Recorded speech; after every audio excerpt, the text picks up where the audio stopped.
नमस्कार दोस्तों, एडीआल story channel में आपका स्वागत है। हमारी आज की कहानी है जल्लाद बेटे का पश्चाताप। रमन जी और महिमा जी की शादी को लगभग 8 साल हो चुके थे। कई दिनों तक डॉक्टरी इलाज के बाद उनके घर में एक लड़के का जन्म हुआ। बेटे को जन्म देते ही रमन जी की पत्नी महिमा की मृत्यु हो गई, जिसके बाद रमन जी ने ही अपने बेटे को पालने की जिम्मेदारी उठा ली। रिश्तेदारों ने उन्हें दूसरी शादी करने का सुझाव दिया, लेकिन उन्होंने शादी करने से साफ मना कर दिया, क्योंकि वह अपने बेटे पर सौतेली माँ का साया नहीं पड़ने देना चाहते थे। वह अपने बेटे को माँ और पिता दोनों का प्यार देना चाहते थे। वह अपने बेटे की पढ़ाई तथा परवरिश के लिए दिन रात मेहनत करते थे। एक दिन रमन जी कहीं जा रहे थे तो रास्ते में उन्हें एक रोती हुई लड़की मिली। वह लड़की के पास जाकर पूछे कि बेटी, तुम क्यों रो रही हो? तो उसने बताया कि मैं अनाथ हूँ, मैं मेरे चाचा के साथ रहती हूँ, वह मुझे मारना चाहते हैं, मुझे बचा लीजिए। तब वह उस लड़की को अपने घर ले आए और अपने बेटे के साथ साथ उसका भी पालन पोषण करने लगे। जब उनका बेटा शिव छोटा था तब अक्सर रमन जी उससे पूछते थे कि बेटा, तुम बड़े होकर क्या बनना चाहते हो? तो वह कहता कि पापा, मुझे एक्टर बनना है। और उस लड़की से पूछते कि बेटी, तुमको क्या बनना है? तो वह कहती कि मुझे एक डॉक्टर बनना है। धीरे धीरे समय बीतने के साथ साथ दोनों बड़े हो गए। वह लड़की चांदनी डॉक्टर की पढ़ाई करने के लिए अमेरिका चली गई और वह वहीं व्यस्त हो गई, और शिव अपनी शिक्षा पूरी करके मॉडलिंग सीखने लगा। कुछ समय बाद वह मुंबई चला गया। बहुत संघर्षों के बाद उसे एक एड में काम मिला। धीरे धीरे काम करते हुए वह एक मशहूर सुपरस्टार बन गया, जिसकी वजह से वह हर जगह जाना जाने लगा। उसका बड़े बड़े एक्टरों के साथ उठना बैठना हो गया। अब रमन जी अपने घर में बिल्कुल अकेले हो गए थे, लेकिन वह यह सोचकर खुश होते थे कि उनका बेटा और उनकी मुंह बोली बेटी अपनी जिंदगी में आगे बढ़ रहे हैं। कुछ समय बाद शिव को अपने एक प्रोड्यूसर की बेटी से प्यार हो गया और बिना अपने पिता से बताए शादी कर ली। जब यह बात रमन जी को पता चला तो उन्हें बहुत दुख हुआ, लेकिन क्या करें, उन्हें अपनी बहू को स्वीकार करना ही पड़ा। बहू अपने ससुर को कुछ नहीं समझती थी, क्योंकि वह मॉडर्न ख्यालातों की थी। रमन जी गांव के थे और वह शहर की लड़की थी। वह गांव में नहीं रहना चाहती थी, इसलिए वह शहर में ही शिव के साथ रहती थी। कुछ ही दिनों बाद शिव और करिश्मा का एक बेटा पैदा हुआ। धीरे धीरे वक्त बीतता गया। रमन जी भी अब बूढ़े हो चुके थे। उन्हें किसी के सहारे की जरूरत थी, लेकिन क्या करें, किसके पास जाएं? फिर एक दिन अचानक से शिव का फोन आया कि मैं आपको शहर से लेने आ रहा हूँ, क्योंकि शिव को अपने बच्चे की देखभाल के लिए कोई न कोई चाहिए था। शिव उन्हें अपने घर मुंबई ले आया, जिसके कारण शिव और उसकी पत्नी करिश्मा के बीच में अक्सर झगड़ा हुआ करता था कि मैं तुम्हारे पिता की देखभाल नहीं कर पाऊंगी। इस बात से शिव परेशान रहने लगा था। वह दिन पर दिन अपने पिता से गलत बर्ताव करने लगा था। बहू का तो ठीक था, लेकिन अपना ही बेटा जब गलत बर्ताव करे तो एक पिता पर क्या बीतती है, यह वही बता सकता है। एक दिन की बात थी, उनके बेटे ने होटल में एक पार्टी रखी थी, क्योंकि उसका प्रमोशन हुआ था। उस पार्टी में वह अपने स्टाफ लोगों को बुलाया था। उस पार्टी में रमन जी भी वहां गए थे। वह वहीं हाल में रखे सोफे पर जाकर बैठ गए। तब अचानक शिव कहता है कि अरे पापा, आप हमारे साथ यहाँ नहीं बैठ सकते, दिख नहीं रहा है, यहाँ बस 7 लोगों के लिए बैठने की जगह है। अगर आप यहाँ बैठेंगे तो मेरे डायरेक्टर, प्रोड्यूसर और बाकी लोग कहाँ बैठेंगे? शिव अपने बूढ़े पिता का हाथ पकड़कर सोफे से उठाते हुए बोला, आप कहीं और जाकर बैठिए। रमन जी बोले, बेटा, तुमने तो कहा था कि आज पार्टी है तो सब बाहर चलकर खाना खाएंगे, लेकिन यहाँ तो कुछ और ही है। क्या तुम यहाँ मेरा अपमान करने के लिए लाए हो? शिव रमन जी को आंखें दिखाते हुए दबी हुई आवाज में बोला, आपको एक बार में कोई बात समझ में नहीं आती है क्या? बंद कीजिए अपनी यह बकवास। वैसे भी आपने अपनी औकात देखी है। मेरे डायरेक्टर और स्टाफ के सामने बैठने की आपकी औकात नहीं है। कहाँ अनपढ़ गंवार गांव के किसान और वह पढ़े लिखे रईस लोग हैं। आप साथ बैठेंगे तो वह ठीक से खाना भी नहीं खा पाएंगे। उनके यहाँ तो आपके जैसे नौकर भी नहीं रहते हैं। और हाँ, पकड़िए अपने पोते को और जब तक हम खाना नहीं खा लेते इसे संभालिए। तब रमन जी बोले, तो तुम मुझे अपने बेटे का नौकर बनाकर लाए हो? शिव आंखें घूर कर देखते हुए बोला, तो आपको क्या लगता है कि मैं आपको यहाँ पार्टी देने के लिए लाया था? शक्ल देखी है आपने अपनी? रमन जी बोले, बेटा तुम तो जानते हो मैं सुबह से कुछ नहीं खाया हूँ। मुझे बहुत भूख लगी है। भूख बर्दाश्त नहीं हो रही है। मुझे कुछ लाकर दे दो, मैं यहीं खा लूंगा। लेकिन शिव ने अपने पिता की एक नहीं सुनी और चुपचाप जाकर अपने डायरेक्टर, प्रोड्यूसर, स्टाफ और पत्नी के साथ बैठकर खाना खाने लगा। जिस बेटे का पेट भरने के लिए रमन जी न जाने कितनी रातें भूखे और प्यासे से ही गुजार दी, आज इस बेटे को अपनी अमीरी के आगे अपने इस भूखे पिता की भूख भी नहीं दिख रही थी। रमन जी पोते को लेकर होटल के एक कोने में जाकर बैठ गए, लेकिन सुबह से कुछ न खाने के कारण अब उनसे भूख बर्दाश्त नहीं हो पा रही थी। रमन जी वहां मौजूद खाना खाते हुए सभी लोगों को बस एक उम्मीद भरी नजरों से देख रहे थे कि तभी एक नेक इंसान आकर बोला, क्या हुआ अंकल जी, आप किसके साथ आए हैं? रमन जी कुछ नहीं बोले और उनकी आंखों में आंसू आ गए। वह इंसान बोला, अंकल जी भूख लगी है ना आपको? मैं आपके लिए खाना लेकर आता हूँ। वह नेक इंसान उसी होटल का एक वेटर था। वह अपने मालिक से छुपाकर एक प्लेट खाना रमन जी को दे दिया और बोला, अंकल जी जल्दी से खा लीजिए वरना मेरे लिए मुश्किल हो जाएगी। रमन जी सुबह से भूखे थे, इसलिए वह खाना थोड़ी ही देर में खा गए। अब जाकर उनकी आत्मा को राहत मिली थी कि तभी होटल का मालिक उनकी कॉलर पकड़कर बोला, बूढ़े शर्म नहीं आती चोरी करते हुए? रमन जी हाथ जोड़कर बोले, बेटा माफ कर दो, बड़ी भूख लगी थी। बूढ़े भिखारी कहीं के, मैं यहाँ कोई धर्मशाला नहीं खोल रखा हूँ, समझा तू? इसका पैसा क्या तेरा बाप भरेगा? रमन जी बोले, बेटा मेरा बेटा शिव जो एक एक्टर है इसी होटल में पार्टी करने आया है। मैं तुम्हारे पैसे उससे दिलवा दूंगा। वह अभी अपने स्टाफ और डायरेक्टर के साथ खाना खा रहा है। रमन जी बेटे से पैसे लेने पहुंचे तो बेटा सबके सामने उन्हें धक्का देते हुए बोला, मैं नहीं जानता इस भिखारी को, पता नहीं कहां कहां से आ जाते हैं। बेटे की बात सुनकर रमन जी की आंखों में आंसू आ गए। वह उम्मीद भरी नजरों से बस बेटे को देखते ही रह गए कि अब वो पैसे दे देगा। लेकिन बेटा अपनी बीबी के साथ कार में बैठकर घर के लिए निकल गया। उस होटल का मालिक बोला, इस बुढ़े ने जो भी खाना खाया है उसे उस पैसे के बदले में ये सारे बर्तन साफ करने होंगे। रमन जी उन बर्तनों को साफ करने लगे और फुट फुट कर रो रहे थे। अपनी पत्नी महिमा को बहुत याद कर रहे थे। तभी वह बेटर उनके पास आकर बोला, मुझे माफ कर दीजिए अंकल जी, लाइए बर्तन मैं साफ कर देता हूँ। दरअसल मैं मालिक के आगे कुछ नहीं बोल पाया। रमन जी भरे आंखों से बोले, बेटा तुम क्यों माफी मांग रहे हो? तुमने तो इस बुढ़े का पेट भरा था, कोई पाप नहीं किया था। रमन जी उस बेटर को एक तरफ हटाया और सारे बर्तन साफ किया। बाबूजी अब आप घर जाइए, मैं मालिक को बोल दूंगा। रमन जी वेटर के सर पर हाथ रखकर बोले, भगवान करें तुम इतने बड़े आदमी बनो ताकि तुम अपने माँ बाप का नाम हर जगह रोशन करो। इतना कहकर वह दुखी मन से घर की तरफ चल दिए। रमन जी की हालत देखकर उस बेटर की भी आंखों में आंसू आ गए थे। वह घर पहुंचे तो बहू ने दरवाजे पर ही रोक दिया और दूर से ही बोली, खबरदार अगर आपने इस घर में आने की कोशिश भी की, आज आपको पूरे होटल में हमारी बदनामी करके खुशी मिल गई होगी। सब लोग कैसे हमें देख रहे थे, अब इस घर में आपके लिए कोई जगह नहीं है। रमन जी हाथ जोड़कर अपने बेटे शिव से बोले, बेटा मैं कहाँ जाऊंगा, मुझे घर के एक कोने में ही जगह दे दो, मैं वहीं पड़ा रहूंगा। अब मेरी जिंदगी बची ही कितनी है। शिव बोला, पिताजी, लगता है आप ऐसे नहीं मानेंगे।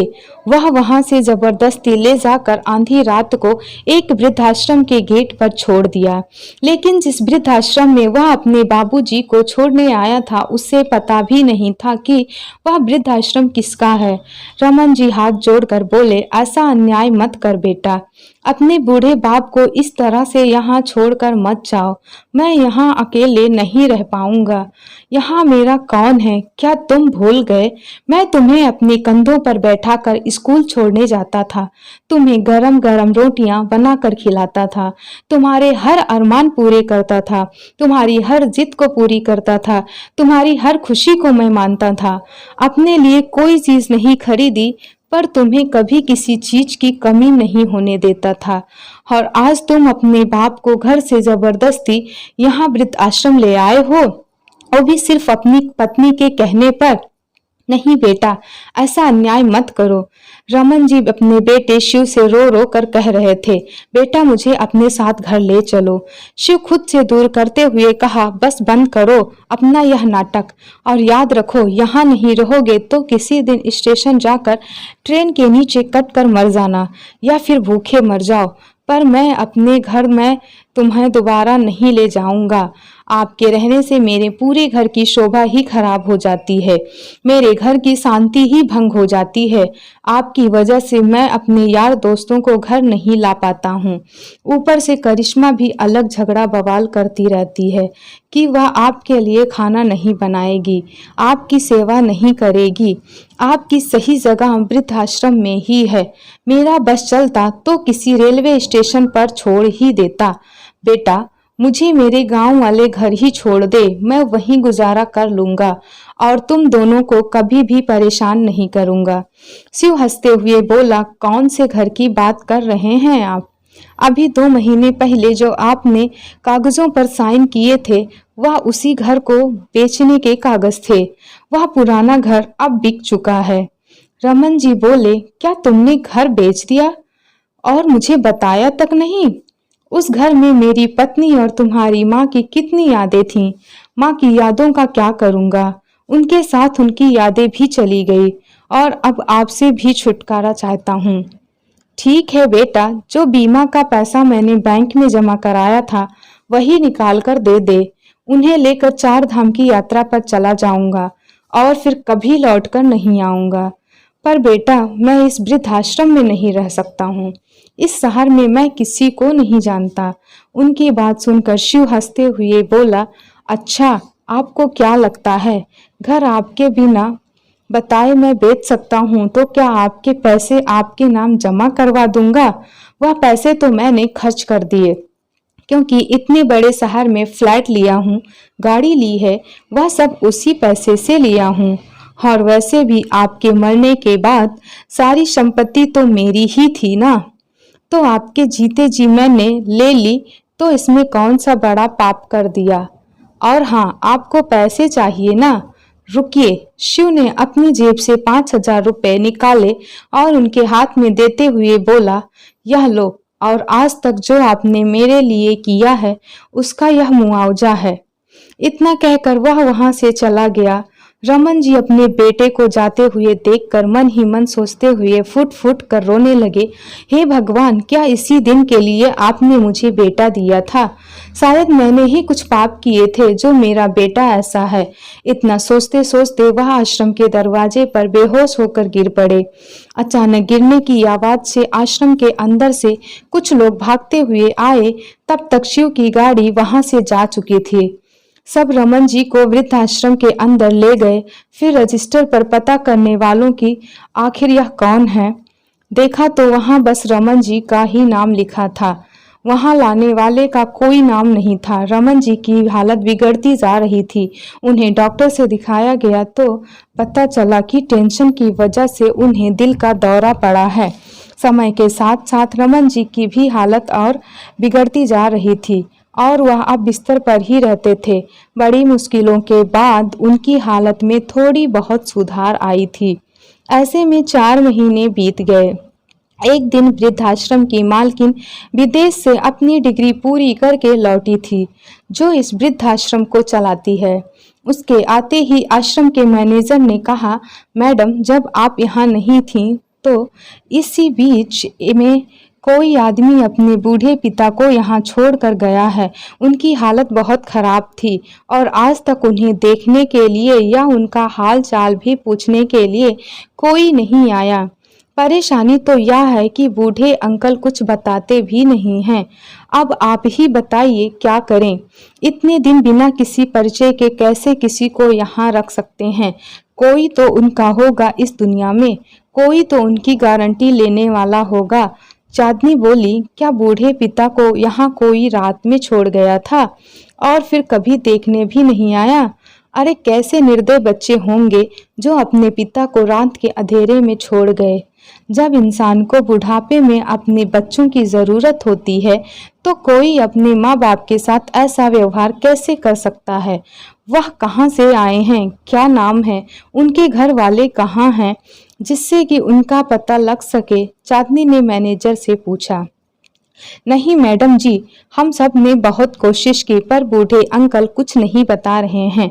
बस कभी कभी मुंह से बिट्टू शब्द रटते रहते हैं, पर हमारे तो कुछ पल्ले ही नहीं पड़ता है कि आखिर बिट्टू कौन है, कैसे पता करें कि कहाँ है वो। चांदनी बिट्टू शब्द सुनते ही सन्न रह गई। चांदनी के दिमाग में मानो किसी ने जोर की घंटी बजाई हो और उसे कुछ याद दिलाने की कोशिश कर रहा हो कि कहीं वह वही तो नहीं है। चांदनी बोली, जल्दी से मुझे ले चलो। चांदनी भागती हुई कमरे में इधर उधर उन्हें ढूंढने लगी और जब वह उस कमरे में पहुंची जहां रमन जी बिस्तर पर लेटे हुए थे, उनका यह हाल देखकर वह अंदर तक हिल गई, क्योंकि वह एकदम से दुबले पतले जर्जर सा आदमी हो गए थे। उनकी खाल हड्डियों से अलग लटक रही थी। उन्हें देखते ही चांदनी का दिल जोर से धड़कने लगा और उसके मुंह से निकला, हाँ ये तो वही हैं, पर इतनी नाजुक हालत में इन्हें कुछ खाने को दिया है कि नहीं? इन्हें दही वाले दलिया बहुत पसंद हैं, जल्दी से दलिया में दही डालकर ले आओ। और यह क्या, अभी तक ग्लूकोज भी नहीं चढ़ाया? ग्लूकोज चढ़ाइए ताकि इन्हें थोड़ी ताकत मिले। फिर चांदनी उन्हें अपने हाथों से चम्मच से दलिया खिलाने लगी। उसकी आंखों में आंसू आ गए और अतीत को याद करने लगी कि वह दिन जब उसके साथ उसके अपने ही नहीं थे, वह बेसहारा और अनाथ होकर सड़क पर पड़ी थी। तब एक फरिश्ते की तरह इन्होंने ही मेरी मदद की और अपने औलाद जैसा पाला। दिन रात शहर के होटल में जाकर वहीं काम करके अपने बेटे शिव और मेरा पालन पोषण करते थे। बेचारे किसी तरह अपने हाथों से खाना बनाते और शिव का और मेरा पेट भरते थे। शिव को मेरा वहाँ रहना अच्छा नहीं लगता था और अपने पिताजी से कहता था कि आप मेरे पिता नहीं हैं, आप इस लड़की को अपने साथ क्यों लेकर आए हो? तो इस बात पर पिताजी कहते कि भगवान ने तुम्हारी देखभाल के लिए धरती पर मुझे भेजा है, पर इस बच्ची के लिए शायद कोई नहीं है। धीरे धीरे चांदनी और रमन जी का एक गहरा रिश्ता बनने लगा था और उनके रिश्ते से शिव बिल्कुल भी खुश नहीं था। वह चांदनी को बिल्कुल भी पसंद नहीं करता था। रमन जी दोनों का बहुत अच्छे से ख्याल रखते थे। दिन बीतता गया। दोनों के बड़े हो जाने के बाद जब रमन जी दोनों से पूछते हैं कि बिट्टू तुम्हें क्या बनना है, तो वह कहती है कि मुझे डॉक्टर बनना है। और शिव से पूछते हैं कि तुम्हें क्या बनना है, तो वह कहता है मुझे एक्टर बनना है। इस बात पर रमन जी बहुत खुश होते हैं और कहते हैं अच्छी बात है, बुढ़ापे में जब मैं बीमार हो जाऊंगा तो हमारा इलाज करेगी ना, और तुम एक्टर बनोगे तो हमारा भी मनोरंजन हो जाएगा। रमन जी यह कहते कहते हंसने लग जाते और दोनों के सिर पर हाथ रखते हुए बोले, जो तुम चाहते हो वह जरूर पूरा हो और तुम दोनों अपने अपने लक्ष्य को जरूर प्राप्त करो। अब तुम दोनों को खूब पढ़ाई करनी है और मेहनत करके तुम्हें अपना लक्ष्य प्राप्त करना है।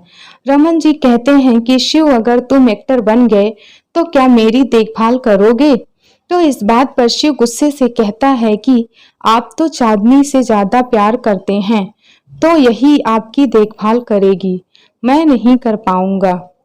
इस पर रमन जी अपने बेटे को समझाने लगे, बेटा ऐसा नहीं कहते हैं, यह गलत बात होती है। मैं तो तुम दोनों से ही बहुत प्यार करता हूँ। फिर रमन जी खुद को समझाते हुए सोचते हैं, आखिर वह भी एक बच्चा ही है, गुस्से में बोल देता होगा। वक्त बीतता गया, दिनों दिन चांदनी होशियार होती गई।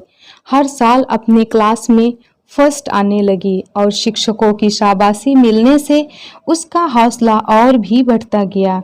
एक दिन डॉक्टरी की पढ़ाई के लिए अमेरिका चली गई और वह पढ़ने के लिए जाने लगी तो उस दिन चांदनी रमन जी से गले लगकर बहुत रोई और बोली, पापा मैं अनाथ तो जरूर थी, पर आपकी वजह से मुझे कभी माँ बाप की कमी महसूस नहीं हुई। वहाँ मैं आपके बिना कैसे रहूंगी। शिव गुस्से में बोला, जैसे सब अनाथ बच्चे रहते हैं वैसे तुम भी रहना। और हाँ, यह तुम्हारे पिता नहीं हैं, ये मेरे पिताजी हैं जिसे तुमने अपना बना लिया है। रमन जी शिव से बोले, बेटा तुम्हारे मन में इतनी कड़वाहट कहाँ से आ गई है। खैर छोड़ो बेटा चांदनी, यहाँ रहोगी तो डॉक्टर कैसे बनोगी। थोड़े समय की ही तो बात है, जब तुम डॉक्टर बन जाओगी तो हम सब सभी एक साथ रहेंगे। आंखों में आंसू लिए हुए चांदनी चली गई। डॉक्टर की पढ़ाई में इतनी व्यस्त हो गई कि वहाँ उसका आना जाना भी कम हो गया। देखते ही देखते 4-5 साल गुजर गए।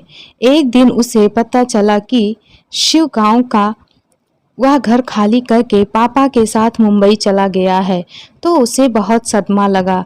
फिर 2 साल बाद उसे डॉक्टर की डिग्री मिली तो उसने रमन जी को बहुत याद किया। चांदनी ने उन्हें ढूंढने की भी बहुत कोशिश की थी, लेकिन किसी को भी उनके घर का पता ठिकाना कुछ मालूम नहीं था, जिसके कारण से वह उनसे नहीं मिल पाई थी। अचानक से मैनेजर वहां आ जाता है और उसकी आवाज से चांदनी अतीत से वर्तमान में आ गई। मैनेजर बोला, मैडम जी इन्होंने खाना खा लिया है। चांदनी बोली, अब आप अपने केबिन में जा सकते हैं, मैं इन्हें देख लूंगी। आज इतने साल बाद ये मेरे सामने इस हाल में हैं। वह धीरे से रमन जी के कान के पास जाकर बोली, पापा पापा देखो, आपकी इच्छा थी ना कि मैं डॉक्टर बन जाऊं। देखो आपकी बिट्टू डॉक्टर बन गई है। अब मैं आपका इलाज करूंगी, आपको दवाई भी दूंगी और इंजेक्शन भी लगाऊंगी, तो आप बिल्कुल ठीक हो जाएंगे। थोड़ी देर के लिए रमन जी ने आंखें खोली। उनकी आंखों में एक चमक थी, परंतु थोड़ी देर में ही वह चमक गायब ही हो गई और वह बोले, तुम कौन हो बेटी। मुश्किल से उन्हें उनके मुंह से आवाज निकली थी और वह चांदनी को पहचान नहीं पाए, तो चांदनी के आंखों से आंसू बह निकले। चांदनी आश्चर्य से उन्हें देखने लगी और सोचने लगी, पापा कहते थे कि तुम कितनी भी बड़ी में भीड़ में रहोगी, मैं भीड़ में भी तुम्हें पहचान लूंगा। मेरी याददाश्त इतनी तेज है और आज वह मुझे क्या कहते हैं, तुम कौन हो बेटी।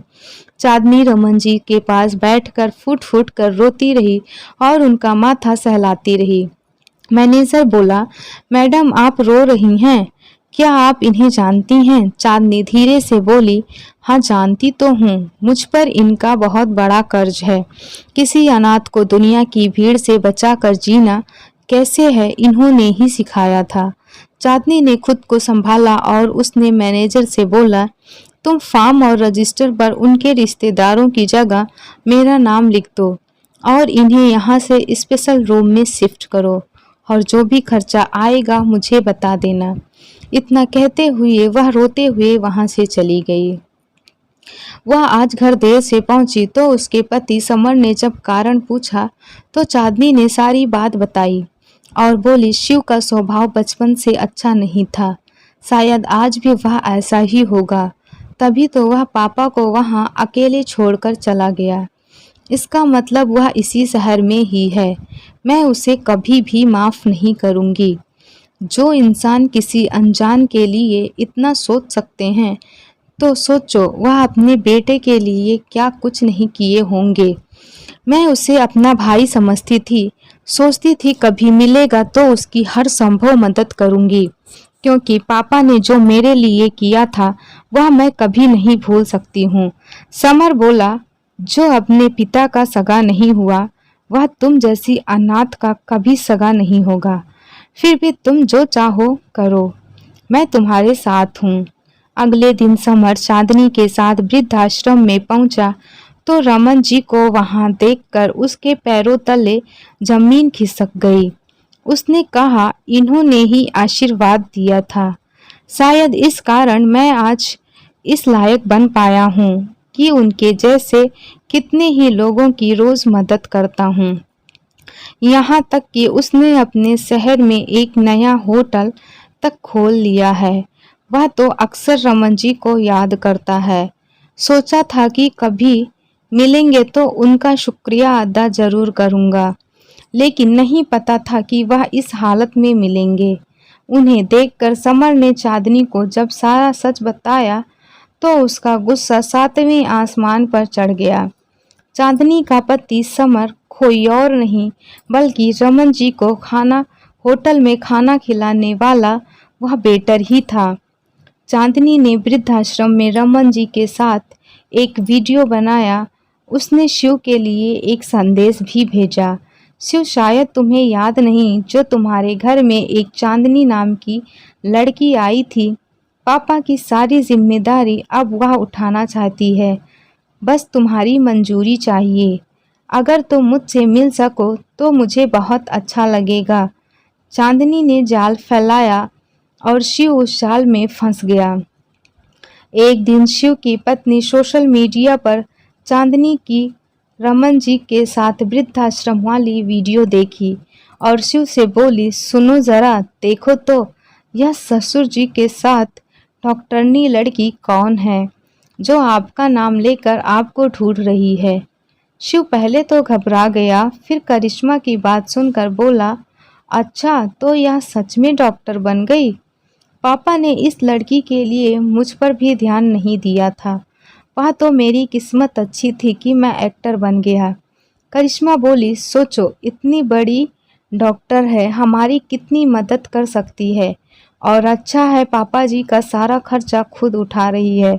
जाकर उसे बोलो कि बाबूजी ने जो भी किया है उसका मुआवजा दे दे। शिव अपनी पत्नी की बातों में आकर वृद्धाश्रम पहुंच गया। उसे देखकर चांदनी गुस्से से कहती है कि तुम आज भी नहीं बदले शिव, और आज भी तुम्हारे चेहरे पर गुस्से और जलन की भावना साफ दिख रही है। मुझे तुमसे बस एक ही शिकायत है, आखिर तुमने पापा जी के साथ ऐसा व्यवहार क्यों किया। रमन जी ने जैसे ही शिव को देखा उनके शरीर में हलचल सी होने लगी। चांदनी बोली, इतने दिनों से यह जिंदा लाश की तरह थे। तुम्हें देखते ही उनके शरीर में जैसे जान आ गई है और तुम इन्हें ऐसे यहाँ अकेले छोड़कर चले गए। कोई अपने पिता के साथ ऐसा व्यवहार कैसे कर सकता है। शिव बोला, तुम्हारे पास क्या सबूत है कि मैं इन्हें यहाँ छोड़कर गया था। तुम खुद कहती हो कि उन्होंने तुम्हारे लिए बहुत कुछ किया है, तो करो इस बूढ़े की सेवा। इस लाचार बूढ़े की कोई जिम्मेदारी नहीं ले सकता हूँ। चांदनी बोली, आज अपने पैरों पर खड़े हो गए तो क्या यह तुम्हारे लिए लाचार हो गए हैं। तुमने उनसे सारे पैसे हड़प कर उन्हें यहाँ छोड़ दिया है। उनके पास तो इतना था कि तुम उनकी जिम्मेदारी नहीं भी उठाते तभी वह आराम से अपना जीवन यापन कर सकते थे, पर नहीं, तुमने तो उन्हें कहीं का नहीं छोड़ा है। शिव हकलाते हुए बोला, तुम कहना क्या चाहती हो। मैंने उनके साथ धोखा किया है, यह सब बताने के लिए तुम मुझे यहाँ बुलाई हो, और किया भी है तो क्या कर लोगी। तभी चांदनी का पति समर वहां आया और बोला, भाई साहब, हम तो कुछ नहीं करेंगे, परंतु पुलिस वाले और संस्था वाले आपके साथ जरूर करेंगे। शिव ने कहा, मेरे बाप की नेक के बदले तुमने यही किया है।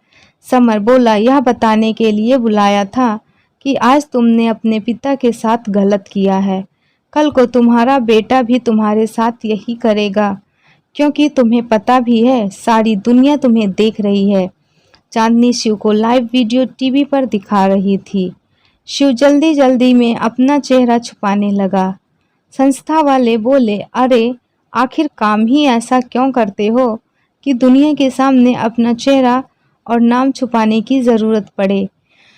फिर चांदनी बोली, अरे तुम जैसे लोग क्या जानो माँ बाप का ना होना क्या होता है। हम जैसे अनाथ लोगों से पूछो जो तरसते हैं कि हमारा भी कोई अपना होता, किसी से कुछ रिश्ता होता। चांदनी के एक एक शब्द शिव की अंतर आत्मा को झकझोर रही थी।